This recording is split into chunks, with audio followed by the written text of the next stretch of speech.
무대의 조명이 꺼지자 더 큰 박수가 시작됐다.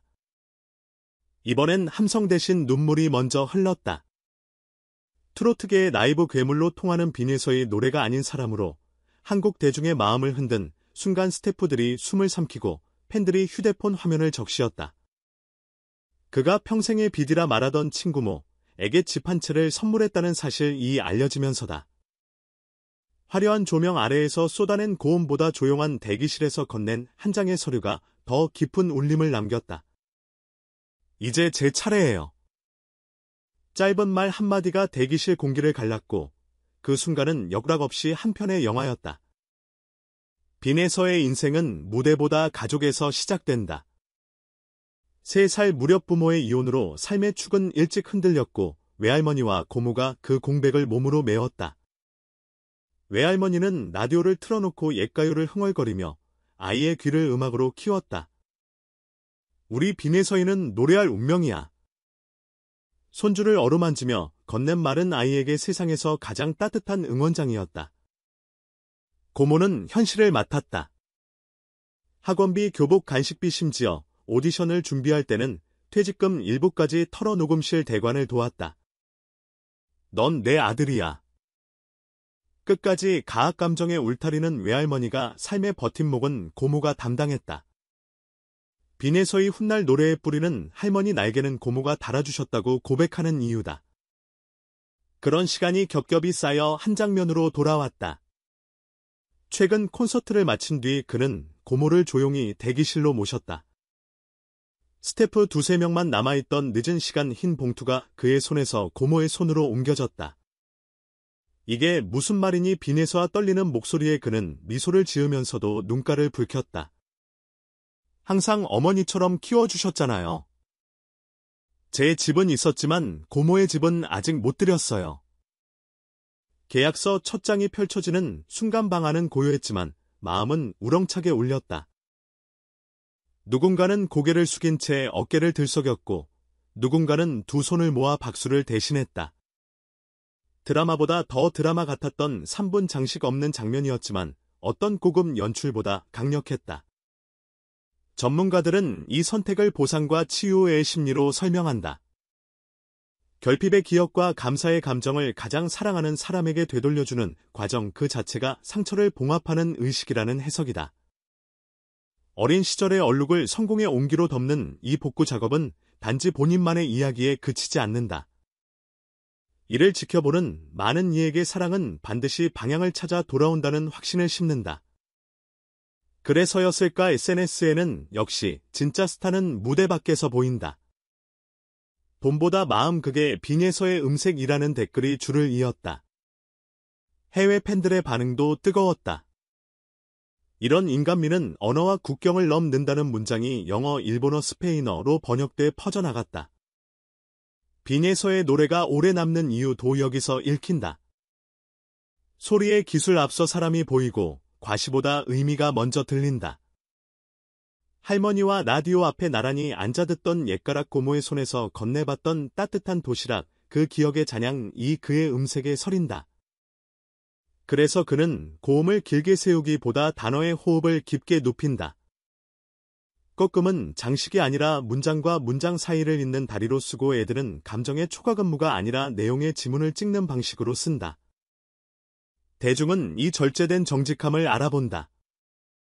한번 스쳐 지나간 바이럴이 아니라 해마다 꺼내 듣는 플레이리스트의 첫 줄을 차지하는 이유다. 고모에게 선물한 집은 단순한 부동산이 아니다. 빈자리였던 과거에 놓는 단단한 기점이자 사랑이 유통되는 경로를 바꾸는 실물징표다. 수십 년간 받기만 했던 마음을 이제는 내 이름으로 보태겠다는 선언, 그것이 집이라는 형태로 가시화됐다. 어디에 지었는 지조차 크게 중요하지 않다. 중요한 건 그 공간이 더 이상 잠깐 빌려 쓰는 집이 아니라 우리가 만든 집이라는 사실. 벽지가 마르면 벽에 처음 붙을 사진도 뻔하다. 3대가 나란히 찍은 사진. 할머니는 의자에 앉아있고 고모는 웃고 있고 빈에서 온 가운데. 누군가의 눈에 평범해 보일 그 사진이 누군가에겐 평생의 목표였다. 현장에 있었던 동료 가수는 그날 노래보다 더 큰 노래를 봤다고 말했다. 스테프는 이런 장면은 인생에 몇 번 오지 않는다고 했다. 이 짧은 증언들이 보여주는 건 스타의 힘은 음표만으로 완성되지 않는다는 사실이다. 프로덕션의 조명, 믹싱, 동선 같은 기술이 아무리 완벽해도 결국 사람을 움직이는 건 사람이다. 빈에선 그 사실을 알고 있었고, 그래서 무대 밖에서 더 큰 무대를 만들었다. 고모가 서류를 쥔 손을 내려놓자 그는 열쇠를 그 손에 다시 쥐어주었다. 키홀더에 새겨진 작은 글자, 우리 집 그 단어 하나가 모든 설명을 대신했다. 팬덤의 반응은 한편의 응원가처럼 이어졌다. 빈의 서인은 무대에서 울리고 삶으로 설득한다. 효심도 콘텐츠가 될 수 있다는 걸 처음 배웠다. 이 문장들 속에는 자부심과 고마움이 동시에 있다. 좋아하는 가수의 인성에 자부심을 느끼고 그 가수 덕분에 자기 일상도 조금 나아졌다는 고마움. 선순환은 이렇게 탄생한다. 한 사람의 선한 행동이 팬의 일상으로 번지고 그 선한 일상이 다시 가수의 노래를 떠받친다. 열광은 스펙터클에서 오래가지 않지만 존경은 일상에서 오래간다. 이번에 탄생한 건 열광이 아니라 존경에 가까운 감정이다. 물론 이 모든 건 순식간에 만들어지지 않았다. 10대의 빈에선 수없이 많은 오디션 문을 두드렸다. 그때마다 고모는 새벽 버스 시간을 메모하고 할머니는 이른 아침 따뜻한 국을 떠주었다. 학교 수업이 끝나면 연습실로 달려갔고 주말엔 시골 행사장 작은 무대에도 올랐다. 객석엔 늘 두 사람이 있었다. 박수 소리의 방향이 어디를 향하든 손바닥이 먼저 부딪히는 건 그 두 사람이었다. 결과가 좋지 않은 날엔 괜찮다. 오늘은 배운 날이라며 등을 두드렸다. 그 위로를 먹고 자란 목소리이니 무대에서 누군가를 달래는 방법을 본능적으로 안다. 그래서 이번 소식은 선물이라기보다 회답에 가깝다. 넌 반드시 무대에 서야 한다던 고모의 외침에 이제 무대박에서도 제가 설계요라는 아들의 대답 노래가 끝난 뒤에도 계속되는 박수, 무대가 끝난 뒤에도 계속되는 약속, 진짜 스타는 화면이 꺼져도 존재감이 꺼지지 않는다. 집 한 채에 담긴 의미를 읽어낸 팬들은 이번 일을 사적인 미담으로 소비하지 않았다. 오히려 자신들의 자리에서 작은 실천을 예고했다.